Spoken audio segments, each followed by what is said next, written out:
রিজিকের মালিক কে? সে আল্লাহ আপনার কাছে রিজিক পাঠাইছে, এই নেন। দেখুন, আপনাদের চারপাশে এরকম অসংখ্য লোক আছে যারা বিলাসিতা বোঝে না, সামান্য কিছু সহযোগিতা তাদের দিন চলে যায়, তাদেরকে আপনিও সহযোগিতা করতে পারেন। যেমন আমি আজকে বাজারে যাওয়ার পথে ওনার সাথে দেখা, আমি কিছু সহযোগিতা করছি। তো আপনারা চাইলে আপনাদের আশেপাশে এরকম অসংখ্য লোক আছে, তাদেরকেও আপনারা সহযোগিতা করতে পারেন। আপনার সামান্য সহযোগিতায় তাদের জীবনটা সুন্দরভাবে চলে যেতে পারে।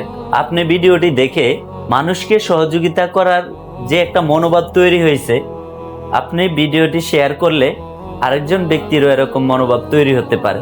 এই ধরনের ভিডিও ভালো লেগে থাকলে লাইক করবেন, ভিডিও সম্পর্কে কিছু জানাতে চাইলে কমেন্ট করবেন। আপনার চারপাশে খেয়াল রাখুন, অসহায় মানুষদের সাধ্য মতন সহযোগিতা করুন। আল্লাহ হাফেজ।